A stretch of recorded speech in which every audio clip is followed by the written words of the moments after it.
AICC ಅಧ್ಯಕ್ಷ ಮಲ್ಲಿಕಾರ್ಜುನ ಖರ್ಗೆ ಅವರು ತಮ್ಮ ಹುಟ್ಟೂರು ಕಲಬುರಗಿಯಲ್ಲಿ ಕುಳಿತು ಕೊಟ್ಟಂಥ ಒಂದು ಹೇಳಿಕೆ ಇಡೀ ಈ ನಾಯಕತ್ವ ಬದಲಾವಣೆಯ ಚರ್ಚೆಯ ದಿಕ್ಕನ್ನು ಬದಲಿಸುವ ಶಕ್ತಿಯನ್ನು ಹೊಂದಿದೆ. ಯಾರಿಗೆ ಕೊಟ್ಟ ಸಂದೇಶ, ಯಾವುದಕ್ಕೆ ಕೊಟ್ಟ ಸಂದೇಶ, ಈಗ ಈ ಸಂದೇಶ ಕೊಡುವಂಥ ಅನಿವಾರ್ಯತೆ ಏನು ಬಂದಿತ್ತು? 10 ಹಲವು ರೀತಿಯ ಚರ್ಚೆಗಳು. ಸ್ಥಳೀಯ ಸಮಸ್ಯೆ ಸ್ಥಳೀಯ ನಾಯಕರೇ ಬಗೆಹರಿಸ್ಕೊಳ್ಬೇಕು ಅಂದ್ಬಿಟ್ರು ಅವರು.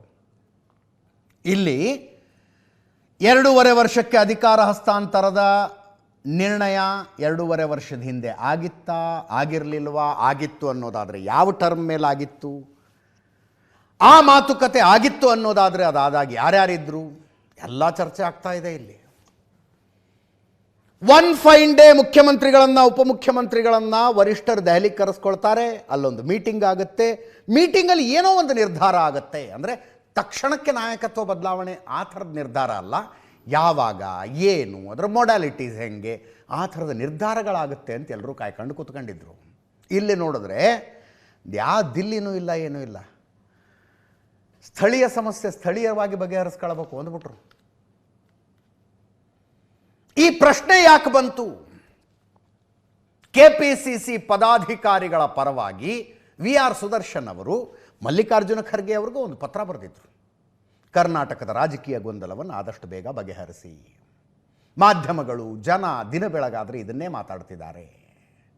ಸರ್ಕಾರದ ಆಡಳಿತದ ಮೇಲೆ ಮತ್ತು ಕಾಂಗ್ರೆಸ್ ಪಕ್ಷದ ವರ್ಚಸ್ಸಿನ ಮೇಲೆ ಈ ಚರ್ಚೆಯಿಂದಾಗಿ ಹೊಡೆತ ಬೀಳ್ತಾ ಇದೆ. ರಾಜಕೀಯ ಗೊಂದಲಕ್ಕೆ ಸಂಬಂಧಿಸಿದ ವಿಷಯಗಳನ್ನು ಆದಷ್ಟು ಬೇಗ ಬಗೆಹರಿಸಿ. ಎಷ್ಟು ವಿಳಂಬ ಮಾಡಿದ್ರೂ ಅಷ್ಟು ಸಮಸ್ಯೆಯಾಗತ್ತೆ. ಅದರ ಜೊತೆಗೆ ಜನಪ್ರತಿನಿಧಿಗಳಾದವರು ಸುಮ್ಮನಿರಿ ಅಂತ ಅವ್ರಿಗೊಂದು ಸೂಚನೆ ಕೊಡಿ ಅಂತ VR ಸುದರ್ಶನ್ ಅವರು ಮಲ್ಲಿಕಾರ್ಜುನ ಖರ್ಗೆ ಅವ್ರಿಗೊಂದು ಪತ್ರ ಬರೆದಿದ್ರು. ಆ ಪತ್ರದ ಬಗ್ಗೆ ಕೇಳಿದಾಗ ಅವ್ರು ಹೇಳ್ತಾರೆ, ಗೊಂದಲ ಸೃಷ್ಟಿಯಾಗಿದೆ ಅಂದರೆ ಅದೇನು ಹೈಕಮಾಂಡ್ ಸೃಷ್ಟಿ ಮಾಡಿದ ಗೊಂದಲನ? ಲೋಕಲ್ನಲ್ಲಿ ಗೊಂದಲ ಸೃಷ್ಟಿ ಮಾಡಿಕೊಳ್ತಾ ಇದ್ದಾರೆ. ಸ್ಥಳೀಯವಾಗಿ ಅವರೇ ಬಗೆಹರಿಸಿಕೊಳ್ಳಬೇಕು. ಎಲ್ಲದಕ್ಕೂ ಹೈಕಮಾಂಡು ಅಂದರೆ ಹೆಂಗೆ ಅಂದ್ರವರು. ಎಲ್ಲದಕ್ಕೂ ಹೈಕಮಾಂಡು ಯಾರಂತಿದ್ದಾರೆ? ಎಲ್ಲದಕ್ಕೂ ಹೈಕಮಾಂಡು ಇಬ್ಬರೂ ನಾಯಕರು ಹೇಳ್ತಾ ಇದ್ದಾರೆ. 5 ವರ್ಷ ನಾನೇ ಮುಖ್ಯಮಂತ್ರಿ, ಹೈಕಮಾಂಡ್ ಹೇಳ್ದಂಗೆ ಕೇಳ್ತೀನಿ ಅಂತ ಸಿದ್ದರಾಮಯ್ಯನವ್ರು ಹೇಳ್ತಾರೆ. ಯಾರ ಕಡೆ ಎಷ್ಟು ಶಾಸಕರಿದ್ದಾರೆ ಅನ್ನೋದು ಮ್ಯಾಟರ್ ಆಗೋದಿಲ್ಲ, ಹೈಕಮಾಂಡೇ ಫೈನಲ್ಲು ಅಂತ DK ಶಿವಕುಮಾರ್ ಅವರು ಹೇಳ್ತಾ ಇದ್ದಾರೆ. ಈಗ ಮಲ್ಲಿಕಾರ್ಜುನ ಖರ್ಗೆ ಅವರು ಹೇಳ್ತಾರೆ ಹೈಕಮಾಂಡು ಅಂತ ಎಲ್ಲದಕ್ಕೂ ಅಂದರೆ ಹೆಂಗೆ? ಸ್ಥಳೀಯವಾಗಿ ಸೆಟ್ಲ್ ಮಾಡ್ಕೊಳ್ಳಿ ಅಂತಾರೆ ಅವರು. ಅದರ ಜೊತೆಗೆ ಪಕ್ಷ ಅಧಿಕಾರಕ್ಕೆ ಬಂದಿದ್ದು ಯಾರಿಂದ ಆವಾಗ ಚರ್ಚೆ ಆಗುತ್ತಲ್ಲ, ಆ ಮಾತನ್ನು ಯಾರೂ ಹೇಳಬಾರ್ದು. ಕಾರ್ಯಕರ್ತರು ಎಲ್ಲರನ್ನೂ ಬೆಂಬಲಿಸಿ ಅಧಿಕಾರಕ್ಕೆ ತಂದಿದ್ದಾರೆ. ಅವರು ಪಕ್ಷ ಕಟ್ಟಿದ್ದಾರೆ, ಇವ್ರು ಕಟ್ಟಿದ್ದಾರೆ, ಅವರಿಂದ ಅಧಿಕಾರಕ್ಕೆ ಬಂದಿದೆ, ಇವರಿಂದ ಅಧಿಕಾರಕ್ಕೆ ಬಂದಿದೆ ಅಂತ ಹೇಳ್ಕೊಳ್ಳೋದನ್ನು ಬಿಟ್ಟು ಬಿಡಬೇಕು. ಪಕ್ಷ ಅಂದ ಮೇಲೆ ಎಲ್ಲರ ಪಾತ್ರವೂ ಇರುತ್ತೆ ಅಂದರು ಮಲ್ಲಿಕಾರ್ಜುನ ಖರ್ಗೆ ಅವರು. ಕಲಬುರಗಿಯಲ್ಲಿ ಮಾತಾಡಿದ್ದು ಕೇಳಿಸ್ಕೊಳ್ಳಿ. ಗೊಂದಲೇನೋ ಹೈಕಮಾಂಡ್ ಮಾಡಿದೆ, ಗೊಂದಲ ಅವರೇ ಇಲ್ಲೇ ಲೋಕಲ್ ಸೃಷ್ಟಿ ಮಾಡ್ಕೊಳ್ತಾ ಇದ್ದಾರೆ. ಅವರೆಲ್ಲ ಮಾಡುವ ಎಲ್ಲಕ್ಕ ನೀವು ಹೈಕಮಾಂಡ್ ಅಂತ ಹೇಳಿದ್ರೆ ಹೆಂಗೆ? ನೀವು ಇಲ್ಲಿ ಆಗ್ತಕ್ಕಂಥದನ್ನು ಲೋಕಲ್ ಲೀಡರು ಸೆಟಲ್ ಮಾಡ್ಕೋಬೇಕು ಅದನ್ನು. ಆಮೇಲೆ ಪಕ್ಷ ಎಲ್ಲರೂ ಕಟ್ಟಿದ್ದು, ಯಾರೋ ನಾನು ಕಟ್ಟಿನಿ ಅಂತಿಲ್ಲ. ಕಾಂಗ್ರೆಸ್ ಪಾರ್ಟಿ ಕಾರ್ಯಕರ್ತರು ಕಟ್ಟರು. ಕಾಂಗ್ರೆಸ್ ಯಾವಾಗಲೂ ಕೂಡ ಯಾರೇ ಲೀಡರ್ ಬಂದ್ರೂ ಅವರಿಗೆ ಕಾಂಗ್ರೆಸ್ ಕಾರ್ಯಕರ್ತರು ಸಪೋರ್ಟ್ ಮಾಡ್ತಾರೆ. ಅದಕ್ಕೆ ಯಾರು ನನ್ನಿಂದಾಗಿದೆ ಅಂತ ಯಾರು ಹೇಳಬಾರ್ದು. ಮತ್ತು ಕೆಲವು ಕಾರ್ಯಕರ್ತರನ್ನು ಯಾರು ಹೇಳ್ತಾರೆ ಇವ್ರು ಕಟ್ಟಾರೆ ಅವ್ರು ಕಟ್ಟಾರೆ ಅನ್ನೋದು ಅದು ಬಿಟ್ಟು ಬಿಡಬೇಕು. ಪಾರ್ಟಿ ಅಂದಮೇಲೆ ಎಲ್ಲರೂ ಪಾತ್ರ ಇರ್ತದೆ. ಗೊಂದಲೇನೋ ಹೈಕಮಾಂಡ್ ಮಾಡಿದೆ, ಗೊಂದಲ ಅವರೇ ಇಲ್ಲೇ ಲೋಕಲ್ ಸೃಷ್ಟಿ ಮಾಡ್ಕೊಳ್ತಾ ಇದ್ದಾರೆ. ಅವರೆಲ್ಲ ಮಾಡುವ ಎಲ್ಲಕ್ಕ ನೀವು ಹೈಕಮಾಂಡ್ ಅಂತ ಹೇಳಿದ್ರೆ ಹೆಂಗೆ? ನೀವು ಇಲ್ಲಿ ಆಗ್ತಕ್ಕಂಥದನ್ನು ಲೋಕಲ್ ಲೀಡರು ಸೆಟಲ್ ಮಾಡ್ಕೋಬೇಕು ಅದನ್ನು. ಆಮೇಲೆ ಪಕ್ಷ ಎಲ್ಲರೂ ಕಟ್ಟಿದ್ದು, ಯಾರೋ ನಾನು ಕಟ್ಟಿನಿ ಅಂತಿಲ್ಲ. ಕಾಂಗ್ರೆಸ್ ಪಾರ್ಟಿ ಕಾರ್ಯಕರ್ತರು ಕಟ್ಟರು. ಕಾಂಗ್ರೆಸ್ ಯಾವಾಗಲೂ ಕೂಡ ಯಾರೇ ಲೀಡರ್ ಬಂದ್ರೂ ಅವರಿಗೆ ಕಾಂಗ್ರೆಸ್ ಕಾರ್ಯಕರ್ತರು ಸಪೋರ್ಟ್ ಮಾಡ್ತಾರೆ. ಅದಕ್ಕೆ ಯಾರು ನನ್ನಿಂದ ಆಗಿದೆ ಅಂತ ಯಾರು ಹೇಳಬಾರ್ದು. ಮತ್ತು ಕೆಲವು ಕಾರ್ಯಕರ್ತರನ್ನು ಯಾರು ಹೇಳ್ತಾರೆ ಇವ್ರು ಕಟ್ಟಾರೆ ಅವ್ರು ಕಟ್ಟಾರೆ ಅನ್ನೋದು ಅದು ಬಿಟ್ಟು ಬಿಡಬೇಕು. ಪಾರ್ಟಿ ಅಂದಮೇಲೆ ಎಲ್ಲರೂ ಪಾತ್ರ ಇರ್ತದೆ. ಎಲ್ಲದಕ್ಕೂ ಹೈಕಮಾಂಡು ಅಂದರೆ ಹೆಂಗೆ? ಸ್ಥಳೀಯವಾಗಿರುವ ಸಮಸ್ಯೆ ಸ್ಥಳೀಯವಾಗಿ ಬಗೆಹರಿಸಿಕೊಳ್ಳಬೇಕು. ಮಾತನ್ನು ಹೇಳಿದವರು ಯಾರು? AICC ಅಧ್ಯಕ್ಷರು. AICC ಅಧ್ಯಕ್ಷರು ಹೇಳಿದ್ರು ಇದನ್ನು. ನವೆಂಬರ್ 23, ನವೆಂಬರ್ 27 ಹೇಳಿಕೆಗಳನ್ನು ನಾನು ಪ್ರಸ್ತಾಪಿಸ್ತಾ ಇದ್ದೆ. ನವೆಂಬರ್ 23ಕ್ಕೆ ಇದೇ ಮಲ್ಲಿಕಾರ್ಜುನ ಖರ್ಗೆ ಅವರು ಹೇಳ್ತಾರೆ, ನನಗೇನೂ ಗೊತ್ತಿಲ್ಲ, ನನ್ನನ್ನೇನು ಕೇಳಬೇಡಿ, ಏನೇ ಇದ್ದರೂ ಹೈಕಮಾಂಡ್ ತೀರ್ಮಾನ, ಏನೇ ಇದ್ದರೂ ಹೈಕಮಾಂಡ್ ತೀರ್ಮಾನ ಅಂದಿದ್ರು ನವೆಂಬರ್ 23ಕ್ಕೆ. ಇವತ್ತು ಎಲ್ಲದಕ್ಕೂ ಹೈಕಮಾಂಡು ಅಂದರೆ ಹೆಂಗೆ ಅಂತಿದ್ದಾರೆ ಮಲ್ಲಿಕಾರ್ಜುನ ಖರ್ಗೆ ಅವರು. ಏನೇ ಇದ್ದರೂ ಹೈಕಮಾಂಡ್ ತೀರ್ಮಾನ ಅಂತ ನವೆಂಬರ್ 23ಕ್ಕೆ ಹೇಳಿದರು. ಒಂದು ತಿಂಗಳು. ಇವತ್ತು ಎಲ್ಲದಕ್ಕೂ ಹೈಕಮಾಂಡು ಅಂದರೆ ಹೆಂಗೆ ಅಂತಾರೆ. ನವೆಂಬರ್ 23 ಒಂದೇ ಅಲ್ಲ, 27ನೇ ತಾರೀಕು ಏನು ಹೇಳಿದರು? ನವೆಂಬರ್ 23 ಹೇಳಿಕೆ ವಿಪರೀತ ಚರ್ಚೆ ಆಯಿತು ಅವ್ರದ್ದು. AICC ಅಧ್ಯಕ್ಷರೂ ಹೈಕಮಾಂಡ್ ಅಲ್ಲ ಅಂದರೆ ಇನ್ಯಾರು ಹೈಕಮಾಂಡು ಅಂತ. AICC ಅಧ್ಯಕ್ಷರೇ ಬಂದು ನನ್ನನ್ನೇನು ಕೇಳಬೇಡಿ, ಹೈಕಮಾಂಡ್ ತೀರ್ಮಾನ ಮಾಡುತ್ತೆ ಅಂತಂದರೆ ಏನದರ ಅರ್ಥ ಅಂತ ವಿಪರೀತ ಚರ್ಚೆ ಆಗಿತ್ತು, ಟ್ರೋಲ್ ಆಗಿತ್ತು. 27ನೇ ತಾರೀಕು ಇದೇ ಮಲ್ಲಿಕಾರ್ಜುನ ಖರ್ಗೆ ಅವರು ಹೇಳ್ತಾರೆ, ದೆಹಲಿಗೆ ಹೋಗಿ ಒಂದು ತೀರ್ಮಾನ ಮಾಡ್ತೀವಿ, ಎಲ್ಲರನ್ನೂ ಕರೆಸಿ ದೆಹಲಿಯಲ್ಲಿ ಮಾತುಕತೆ ಮಾಡ್ತೀವಿ, 3-4 ಜನರನ್ನು ಕರೆಸಿ ಸಭೆ ಮಾಡ್ತೀವಿ, ಯಾವ ರೀತಿ ಮುಂದೆ ನಡೆಯಬೇಕು ಅನ್ನೋದನ್ನು ತೀರ್ಮಾನಿಸ್ತೀವಿ. ಇದೇ AICC ಅಧ್ಯಕ್ಷರು ಹೇಳಿದ್ದು. ನಾನು ಸುಳ್ಳು ಹೇಳಿದ್ರೆ ಕೇಳಿಸ್ಕೊಳ್ಳಿ ಒಂದ್ಸಲ. ನಾನು ಸುಮಾರು ನೀವು 3 ದಿನದಿಂದ ಸತತವಾಗಿ ಇಲ್ಲಿ ನಿಂತಿದ್ರಿ. ನನಗೆ ಭಾಳ ಬೇಜಾರಾಗಿದೆ. ಯಾಕಂದರೆ ಯಾವ ವಿಷಯ ಇಲ್ಲದೆ ನಾನು ಏನಾದರೂ ಹೇಳಿದರೆ ಚೆನ್ನಾಗಿರೋದಿಲ್ಲ. ಆದರೆ ನಿಮಗೆ ಒಂದು ವಿಶೇಷ ವಿನಂತಿ ಅಂದರೆ, ನನ್ನ ಹತ್ರ ಹೇಳಕ್ಕೆ ಏನೂ ಇಲ್ಲ. ಮತ್ತು ನಾನು ದಯವಿಟ್ಟು ಯಾವ ವಿಚಾರದಲ್ಲೂ ಕೂಡ ಇದ್ರ ಬಗ್ಗೆ ಏನು ಈಗ ನಡೆದಂಥ ವಿದ್ಯಮಾನ ಬಗ್ಗೆ ಹೇಳ್ತಕ್ಕಂಥದ್ದು ಇಲ್ಲ. ಅದಕ್ಕಾಗಿ ತಾವು ಪದೇ ಇಲ್ಲಿ ನಿಂತು ನಿಮ್ಮ ಸಮಯನೂ ಹಾಳ ಮತ್ತು ನನಗೂ ಬೇಜಾರಾಗ್ತಾ ಇದೆ. ಬಿಸಿಲಲ್ಲಿ ಚಳಿಯಲ್ಲಿ ನೀವು ನಿಂತು. ಅದಕ್ಕೆ ದಯವಿಟ್ಟು ಏನಿರೋದು ಹೈಕಮಾಂಡ್ ಮಾಡ್ತದೆ. ಅದಕ್ಕಾಗಿ ತಾವು ಇದ್ರ ಬಗ್ಗೆ ಹೆಚ್ಚಿನ ತಲೆಸ್ಕೆಡಿಸ್ಕೊಳ್ತಕ್ಕಂಥದ್ದು ಸರಿಯಲ್ಲ. Thank you. ನಾನು ಸುಮಾರು इन सबको बुला के चर्चा करता हूँ. उस चर्चे में राहुल गांधी भी रहेंगे और मेरे हमारे दूसरे मेंबर्स भी रहेंगे, CM भी रहेंगे और हमारे डिप्टी चीफ मिनिस्टर रहेंगे. तो इन सबको बुला के चर्चा करने के बाद निर्णय होगा.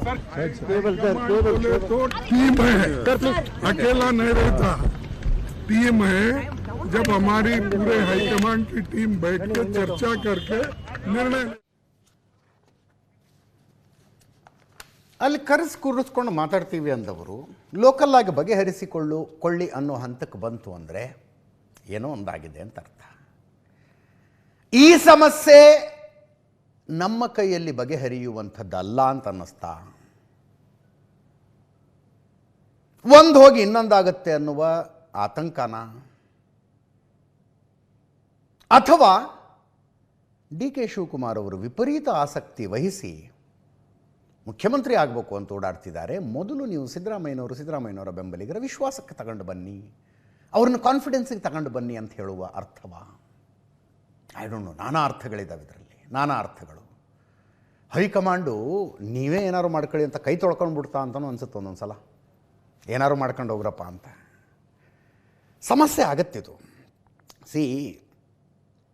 ಮೇಲಿಂದ ಮೇಲೆ ಪಡೆಯುವ ಗೆಲುವುಗಳು, ಕೇಂದ್ರದಲ್ಲಿ ವಿಧಾನಸಭಾ ಚುನಾವಣೆಗಳಲ್ಲಿ ಆ ಗೆಲುವುಗಳು ಒಂದು ಶಕ್ತಿ ಕೊಡ್ತವೆ, ಹೈಕಮಾಂಡಿಗೆ ಕಾನ್ಫಿಡೆನ್ಸ್ ಕೊಡ್ತವೆ.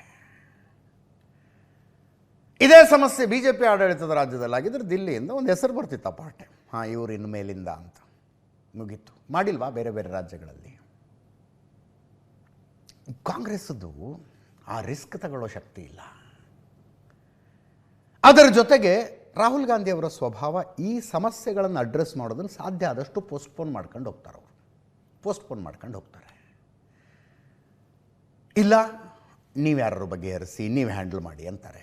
ಈಗ ಮಲ್ಲಿಕಾರ್ಜುನ್ ಖರ್ಗೆ ಅವ್ರಿಗೆ ಹೇಳಿರಬಹುದಪ್ಪ ನೀವೇ ಬಗೆಹರಿಸಿ ಅಂತ. ಮಲ್ಲಿಕಾರ್ಜುನ್ ಖರ್ಗೆ ಅವರು ಬೇರೆ ಯಾವುದಾದ್ರೂ ರಾಜ್ಯದ್ದಾಗಿದ್ದರೆ ಮಾಡಿಬಿಟ್ಟಿರೋರು ಎಷ್ಟೊತ್ತಿಗೆ, ಹಿಂಗೆ ಮಾಡ್ಕೊಂಡು ಹೋಗ್ರಯ್ಯ, ನಾನು ಸೀನಿಯರ್ ಆಗಿ ಹೇಳ್ತಿದ್ದೀನಿ, ಡೋಂಟ್ ವರಿ ಅಂತ. ತವರು ರಾಜ್ಯ ಅವರದ್ದು.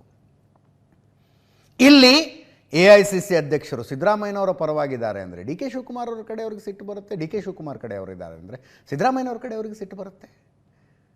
ಮುಂದದು ಪ್ರಿಯಾಂಕ ಖರ್ಗೆ ಅವರ ರಾಜಕೀಯ ಭವಿಷ್ಯದ ಮೇಲೆ ಹೊಡೆತ ಕೊಡುತ್ತೆ. ಆ ಕಾರಣಕ್ಕೆ ಮಲ್ಲಿಕಾರ್ಜುನ ಖರ್ಗೆ ಅವರು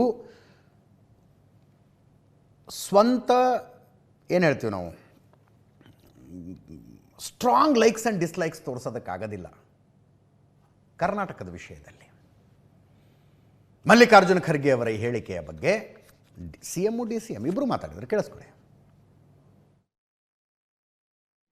ಅನವಶ್ಯಕವಾದಂಥ ಪಬ್ಲಿಸಿಟಿ ಕೊಡ್ತಾ ಇದ್ರು, ಅದರಿಂದ ನಿಮ್ಮ ಕಾನ್ಫಿಡೆನ್ಸ್ ಬರ್ತಾ ಇತ್ತಾ ಸರ್? ಈ ಕಾನ್ಫಿಡೆನ್ಸ್ ಏನ್ರಿ? ನನ್ನ ಜನ ಆಶೀರ್ವಾದ ಮಾಡಿರೋದು ಕಾನ್ಫಿಡೆನ್ಸ್ ತಾನೆ. ಆದ್ರೂ ಸರ್ ಹೈಕಮಾಂಡ್ ಇಂದ ಫೋನ್ ಬರೋದಕ್ಕಿಂತ ಮುಂಚೆ ಇದ್ದ ಕಾನ್ಫಿಡೆನ್ಸ್ ಈಗಿರೋ ಕಾನ್ಫಿಡೆನ್ಸ್ ರೀ ದಿನ ಈಗ 2 ನಿಮಿಷದಲ್ಲಿ ಮಾತಾಡಿದೆ ಹೈಕಮಾಂಡ್ ಹತ್ರ.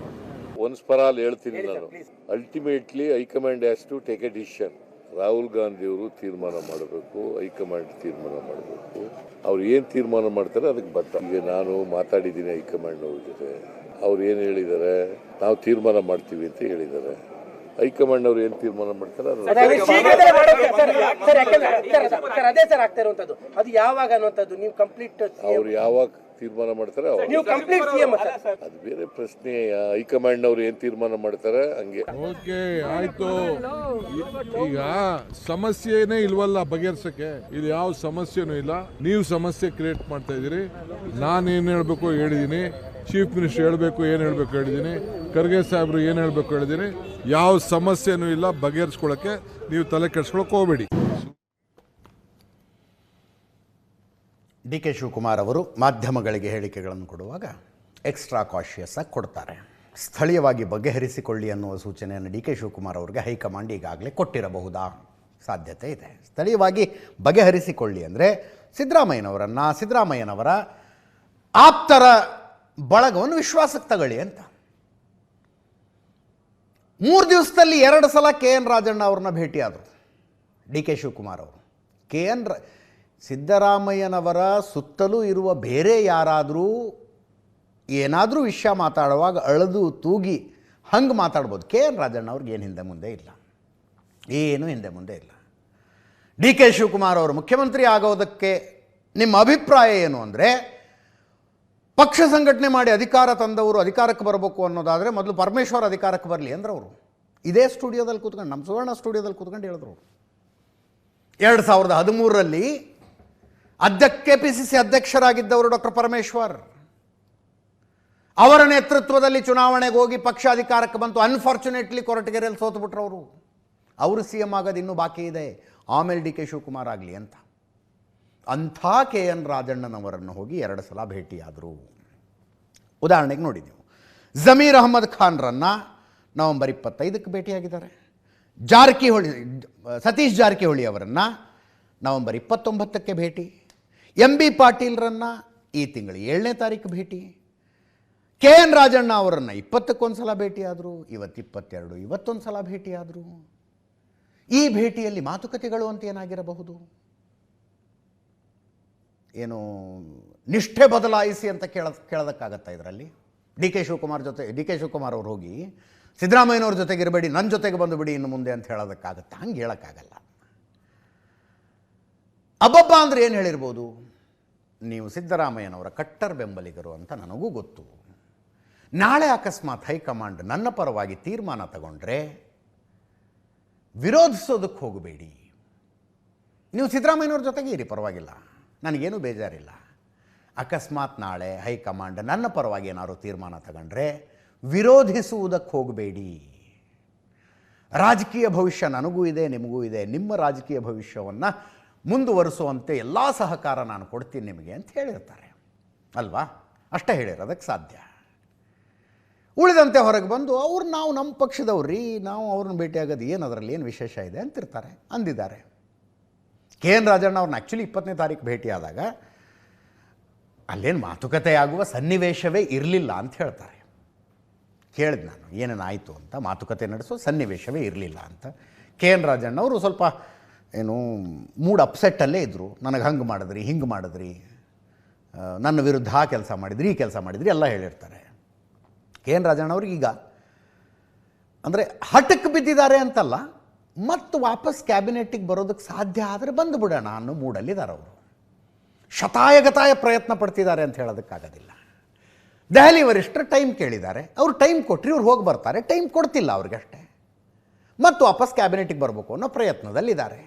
ಡಿ ಕೆ ಶಿವಕುಮಾರ್ ಅವರು ಅದನ್ನು ಹೇಳಿರಬಹುದು. ಹೈಕಮಾಂಡು ನನ್ನ ನಾಯಕತ್ವ ಅಂತ ತೀರ್ಮಾನಕ್ಕೆ ಬಂದರೆ ನಾನು ನಿಮ್ಮನ್ನು ವಾಪಸ್ ಕ್ಯಾಬಿನೆಟ್ಟಿಗೆ ತಗೊಳ್ಳೋದಕ್ಕೆ ಏನು ಬೇಕು ಎಲ್ಲ ಪ್ರಯತ್ನ ಮಾಡ್ತೀನಿ ಅಂತಲೂ ಹೇಳಿರ್ಬೋದು. ಈ ಭೇಟಿಗಳ ಬಗ್ಗೆ 3 ದಿನದಲ್ಲಿ ನಡೆದ 2 ಭೇಟಿಗಳ ಬಗ್ಗೆ ಇಬ್ಬರು ನಾಯಕರು ಏನಂದ್ರೆ ಕೇಳಿಸ್ಕೊಳ್ಳಿ ಒಮ್ಮೆ. ಪಾರ್ಟಿ ಅಧ್ಯಕ್ಷ ಇರ್ತಾರೆ, ಅವರು ಯಾರಿಗೆ ಬೇಕಾದ್ರೂ ಭೇಟಿ ಮಾಡ್ಬೋದು, ಯಾರಿಗೆ ಬೇಕಾದ್ರೂ ಕರೆದು ಮಾತಾಡ್ಬೋದು. ಏನು ಪ್ರಮುಖ ಅದೇ ಪಕ್ಷ ಸಂಘಟನೆ ಮಾಡಬೇಕು ಅದಂತ ಬಗ್ಗೆ ಹೇಳಿದ್ರು. ಆಯ್ತಪ್ಪ ಮಾಡೋಣ ಅಂತ ಹೇಳಿ ಅಷ್ಟೇ. ಇಲ್ಲ ಅವತ್ತು ಹೆಂಗಿದ್ರು ಅದೇ ಸ್ಟ್ಯಾಂಡೇ, there is no change in the stand. ಸಿದ್ದರಾಮಯ್ಯನವರು ಹೇಳಿದಾರಲ್ಲ, ಪದೇ ಪದೇ ಹೇಳಿದ್ದಾರೆ, ನಾನು ಮುಖ್ಯಮಂತ್ರಿ ಇರ್ತೀನಿ, ಎಲ್ಲಿನವರೆಗೂ ಹೈಕಮಾಂಡ್ನವ್ರು ಇರೋಕ್ಕೆ ಹೇಳ್ತಾರೆ ಅಲ್ಲಿವರೆಗೂ ಇರ್ತೀನಿ ಅಂತ. ಸೇಮ್ ಸ್ಟ್ಯಾಂಡ್, ಈಗಲೂ ಅದೇ ಸ್ಟ್ಯಾಂಡ್. ನಾನು ಇವಾಗಲೂ ಸಿದ್ದರಾಮಯ್ಯನವ್ರ ಪರಾನೇ. ಅವ್ರು ಏನೇ ಈ ಪ್ರಯತ್ನ ಮಾಡಿ, ನಾನು ಹೇಳಿದ್ದೀನಲ್ಲ ಏನೆಲ್ಲ ಹಿಂದೆ ಹೇಳಿದ್ದೀನಿ, ಅದೆಲ್ಲ ಸ್ಟೇಟ್ಮೆಂಟ್ಗೂ even today I stand by that. There is no change. Rajanna ನಮ್ಮ ಶಾಸಕರು, ನಮ್ಮ ಜೊತೆ ಮಂತ್ರಿ ಆಗಿದ್ದವರು, ಭೇಟಿ ಮಾಡ್ತೇವೆ, ಸೌಹಾರ್ದತೆ ಭೇಟಿ ಮಾಡ್ತೇವೆ. ಅಣ್ಣ ತಮ್ಮದಿರೇ ಜಗಳ ಆಡ್ತಾರಂತೆ, ನಮ್ದು ಯಾವ ಜಗಳ? ನಾನಂತೂ ಯಾರ ಮೇಲೂ ಜಗಳ ಆಡಕ್ಕೂ ಹೋಗಿಲ್ಲ. ಯಾವ ವಿಚಾರಕ್ಕೂ ನಾನು ಇವತ್ತವರೆಗೂ ಒಬ್ಬರ ಮೇಲೆ ಸ್ಟೇಟ್ಮೆಂಟ್ ಮಾಡಿದ್ದೀನಿ. ನನಗೆ ಎಷ್ಟು ಆಪ್ತ ಅಂತ ನಿಮ್ಗೆ ಗೊತ್ತಿದೆಯಾ? CM ಅವ್ರಿಗೂ ಸಂಬಂಧನೇ ಇಲ್ಲ. ನಾನು ಅವನ ಅಪೆಕ್ಸ್ ಬ್ಯಾಂಕ್ ಅಧ್ಯಕ್ಷ ಮಾಡಿದ್ದೀನಿ SM ಕೃಷ್ಣ ಗೌರ್ಮೆಂಟಲ್ಲಿ. ಈಗ CM ಅವ್ರಿಗೆ ಆಪ್ತ ಎಂಥದ್ದು, ನನಗೂ ಆಪ್ತರೆ. ಯಾರು ಆಪ್ತಿಲ್ಲ? ನಾನು CM ಆಪ್ತರಲ್ವಾ? ನಾವಿಬ್ರು ಬ್ರದರ್ಸ್ ಥರ ಇಲ್ಲಿ ಕೆಲಸ ಮಾಡ್ತಾರಲ್ವಾ? ಯಾರು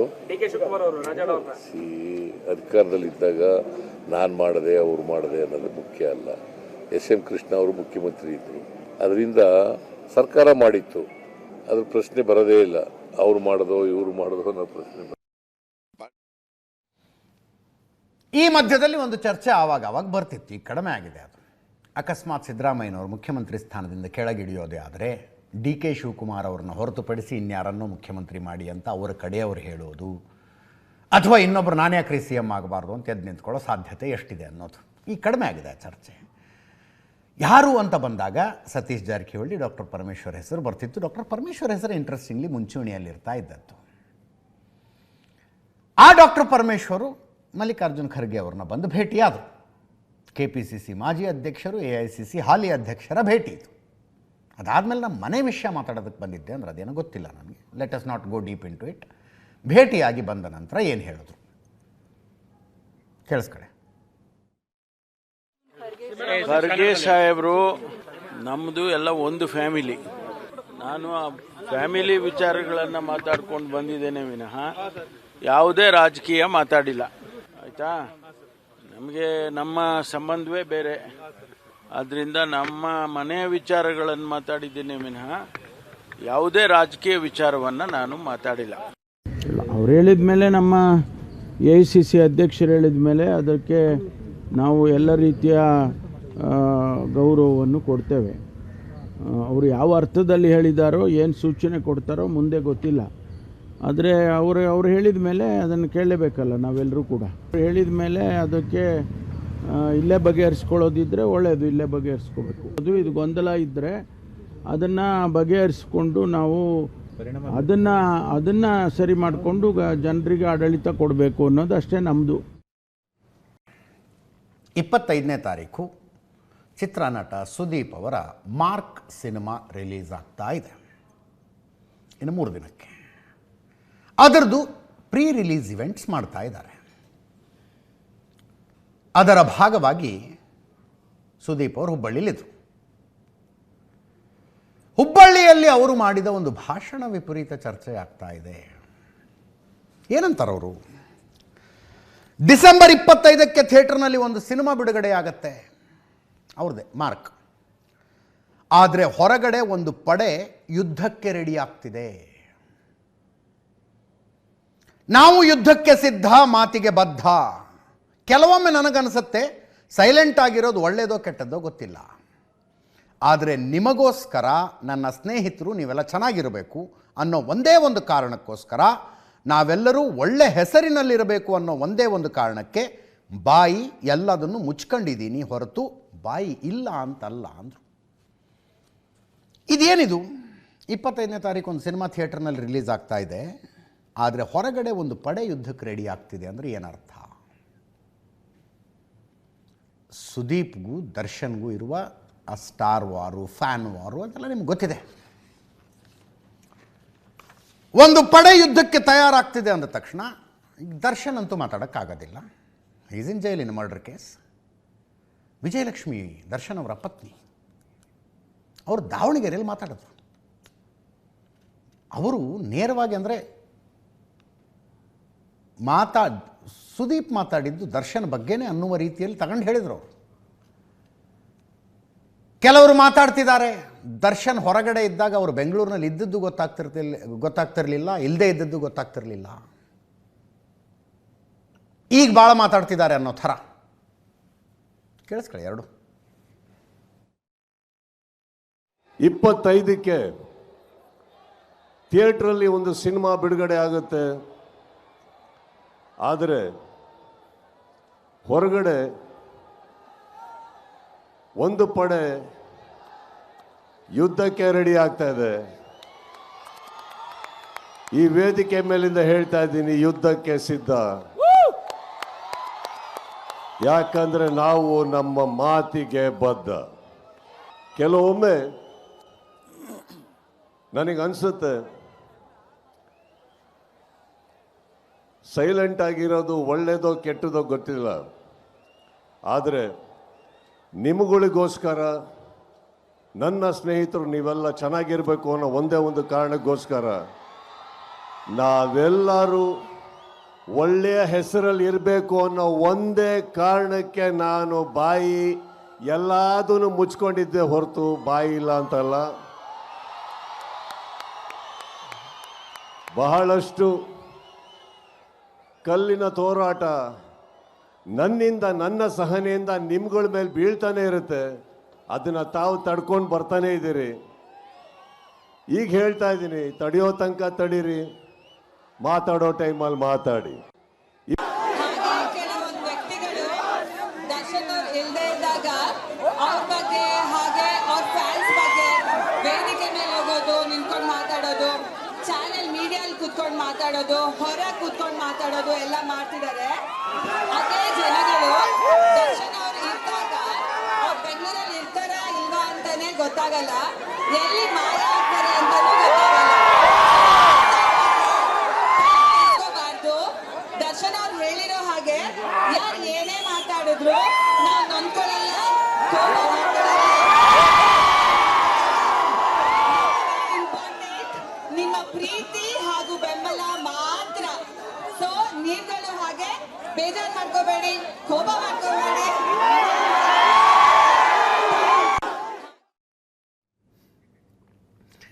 ಸುದೀಪು ದರ್ಶನ್ ವಿಷಯ ಎತ್ತಲಿಲ್ಲ, ಹೆಸರು ಎತ್ತಲಿಲ್ಲ. ವಿಜಯಲಕ್ಷ್ಮಿ ಅವರು ಸುದೀಪ್ ಹೆಸರು ಎತ್ತಲಿಲ್ಲ. ಸುದೀಪ್ ಅವರು ಮಾತಾಡಿದ್ದು ದರ್ಶನ್ ಬಗ್ಗೆನೇ ಅಂತ ಅಂದ್ಕೊಂಡ್ರು ಜನ. ವಿಜಯಲಕ್ಷ್ಮಿ ಅವರು ತಿರುಗೇಟ್ ಕೊಟ್ಟಿದ್ದು ಸುದೀಪ್ ಬಗ್ಗೆನೇ ಅಂತಲೂ ಜನನೇ ಅಂದ್ಕೊಂಡ್ರು. ಸುದೀಪ್ ಅವರೇನು ಸ್ಪಷ್ಟೀಕರಣ ಅಲ್ಲ, ಅದು ಕೊಟ್ಟಿಲ್ಲ ಯಾವ ವಿಷಯಕ್ಕೆ ಅದು ಬಂತು ಅಂತ. ಆದರೆ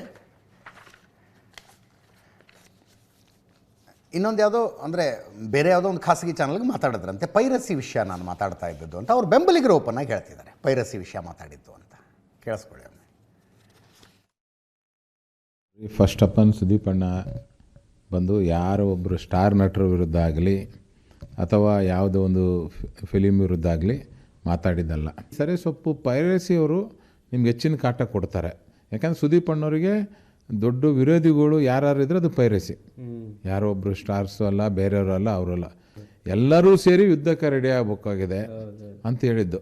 ಮತ್ತು ಅಲ್ಲಿ ನಾವು ಯಾರಾದರೂ ಹೇಳ್ಬೇಕಾದ್ರೂ ಪೈರಸಿ ವಿರುದ್ಧ ಹೇಳಿದ ಉದ್ದೇಶ ಒಂದಿದ್ದಾಗ ಬೇರೆ ಬೇರೆಯವರು ಏನೊಂದು ಹೇಳಿಕೆ ಮಾಡಿ ಸುಮ್ಮನೆ ಅದ್ರ ವಿರುದ್ಧ ಅವ್ರವ್ರು ಚೆನ್ನಾಗಿರ್ತಾರೆ, ಅವ್ರವ್ರು ಒಳ್ಳೇದಿರ್ತಾರೆ, ನಾವ್ಯಾಕೆ ಅವ್ರ ಮಧ್ಯದಲ್ಲಿ ಹೋಗ್ಬೇಕು. ನೀವು ಫಿಲಿಮ್ ನೋಡೋಂಥ ಸಂದರ್ಭದಲ್ಲಿ ಬರೀ ಫಿಲಿಮ್ ನೋಡಾರ್ದೆ ಈ ಡೂಪ್ಲಿಕೇಟ್ ಫೈಲರ್ಸಿ ಅವರು ಇರ್ತಾರೆ, ಅವ್ರ ಬಗ್ಗೆನೂ ಒಂದು ಕಣ್ಣು ಇರಲಿ ಅನ್ನೋ ಲೆಕ್ಕದಲ್ಲಿ ಮಾತಾಡಿರೋದು. ಈಗ ಇನ್ನೊಬ್ಬರ ಹೆಸರು ಹೇಳಿದ್ರಿ, ಅವ್ರನ್ನ ನೀವು ಕೇಳಬೇಕು, ನೀವೇನಾದರೂ ಕಿಚ್ಚ ಸುದೀಪ್ ಅವ್ರಿಗೆ ಇದನ್ನು ಹೇಳಿಕೆಯನ್ನು ಹೇಳಿದ್ರ, ಅವರು ಯಾವ ಸ್ತರದಲ್ಲಿ ಮಾತಾಡಿದ್ರು, ಆ ಹೆಣ್ಮಗಳು ಯಾಕೆ ಅದನ್ನು ಮಾತಾಡಿದ್ರು ನಮಗೆ ಗೊತ್ತಿಲ್ಲ. ಹುಬ್ಬಳ್ಳಿಯಲ್ಲಿ ಕಿಚ್ಚ ಸುದೀಪ್ ಅನ್ನುವ ಒಬ್ಬ ಸೂಪರ್ ಸ್ಟಾರ್ ಮಾತಾಡಿದ್ದು ಇಂಥವ್ರಿಗೆ ಅಂಥೇಳಿ ಅವರೇ ಒಂದು ಕುಂಬಳಕಾಯನ್ನು ಹೊತ್ಕೊಳ್ಳೋವಾಗ ನಾವು ಅದೇ ತಪ್ಪು ಮಾಡಬಾರ್ದು. ನಾನು ಕೇಳ್ತಾ ಇರೋದು, ನಿರ್ದಿಷ್ಟವಾದವ್ರು ಯಾಕೆ ತಗೋತಾ ಇದ್ದಾರೆ, ಅವ್ರ ವಿರುದ್ಧ ಮಾತಾಡಿಲ್ಲ, ಅವರ ಹೆಸರನ್ನು ತಗೊಂಡಿಲ್ಲ, ಆಮೇಲೆ ಏನು ಸಮಸ್ಯೆ ಅಂತಲೂ ಅವತ್ತು ಬಿಡಿಸಿ ಹೇಳಿಲ್ಲ, ಇನ್ನೊಬ್ಬರನ್ನ ಟಾರ್ಗೆಟ್ ಮಾಡೋದು ಬೇಡ ಅಂತ ಹೇಳಿದರು. ಇದುವರೆಗೂ ಎಲ್ಲಾದರೂ ಕಿಚ್ಚ ಸುದೀಪ್ ಅವರು ಪರೋಕ್ಷವಾಗೋ ಮತ್ತು ಪ್ರತ್ಯಕ್ಷವಾಗೋ ಇನ್ನೊಬ್ಬರ ವಿರುದ್ಧ ಮಾತಾಡೋದು ತಪ್ಪು. ಅವ್ರು ಮಾತಾಡಿಲ್ವಲ್ಲ, ಅವರಷ್ಟು ಒಂದು ಪ್ರಬುದ್ಧತೆಯಿಂದ ನಡ್ಕೊಳ್ಳುವಾಗ ಎಲ್ಲರೂ ಹಾಗೆ ನಡ್ಕೋಬೇಕಲ್ವಾ. ಸಾರಥಿ ಸಂದರ್ಭನ ಅವ್ರು ಜ್ಞಾಪಿಸ್ಕೋಬೇಕು.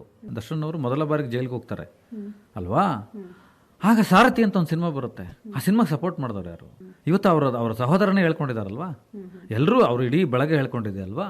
ಕಾಟೇರ ಸಿನಿಮಾ ನೋಡ್ಬಿಟ್ಟು ಮಾತಾಡಿದ್ದೆ ಯಾರು? ನಿಮ್ಗೆ ಅರಿವು ಬರಲಿ ಅಂತ ಜ್ಞಾಪಿಸ್ತಾ ಇದ್ದೀನಿ ಅಷ್ಟೇ, ಬೇರೆ ಇನ್ನೇನಿಲ್ಲ. ಇದನ್ನೆಲ್ಲ ಅವ್ರು ಜ್ಞಾಪಿಸ್ಕೊಳ್ಬೇಕು ಮಾತನಾಡೋದಕ್ಕಿಂತ ಮುಂಚೆ, ಅದು ಕನಿಷ್ಠ ಒಂದು ಋಣ ಇರಬೇಕು. ಚಕ್ರವರ್ತಿ ಚಂದ್ರಚೂಡ್ ಮತ್ತು ರಾಜುಗೌಡರು ಮಾಜಿ ಶಾಸಕರು ಇಬ್ಬರು ಅವತ್ತು ವೇದಿಕೆಯ ಮೇಲಿದ್ದರು. ಇಬ್ಬರಿಂದಲೂ ಸ್ಪಷ್ಟೀಕರಣ. ಸುದೀಪ್ ಮಾತಾಡಿದ್ದು ಪೈರಸಿ ವಿರುದ್ಧ ಅಂತ. ಪೈರಸಿ ಕಾಟ. ಅದು ಸಿನಿಮಾ ರಿಲೀಸ್ ಆಗುತ್ತೆ, ಯಾವನೋ ಕದ್ದು ಮುಚ್ಚಿ ಇಡೀ ಸಿನಿಮಾನ ಮೊಬೈಲಲ್ಲಿ ಶೂಟ್ ಮಾಡ್ಕೊಂಡ್ಬಿಡ್ತಾನೆ. ಮೊಬೈಲಲ್ಲಿ ಶೂಟ್ ಮಾಡ್ಕೊಂಡ ಮೇಲೆ ಅದನ್ನೀಗ ಹಂಚೋದಕ್ಕೆ ಬೇರೆ ಬೇರೆ ಮಾರ್ಗಗಳು, ಹಂಚಿಬಿಡೋದು. ಜನ ಸಿನಿಮಾನ ಮೊಬೈಲಲ್ಲೇ ನೋಡ್ತಾರೆ. ಕೋಟ್ಯಾಂತರ ಬಂಡವಾಳ ಹಾಕಿದ ನಿರ್ಮಾಪಕ ಹೋದ.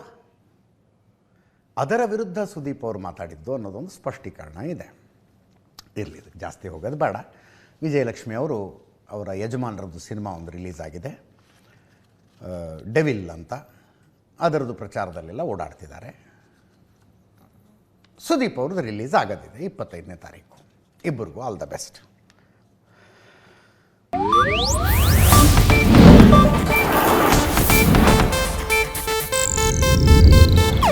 ಇದು ಏಷ್ಯಾನೆಟ್ ನ್ಯೂಸ್ ನೆಟ್ವರ್ಕ್ ಪ್ರಸ್ತುತಿ.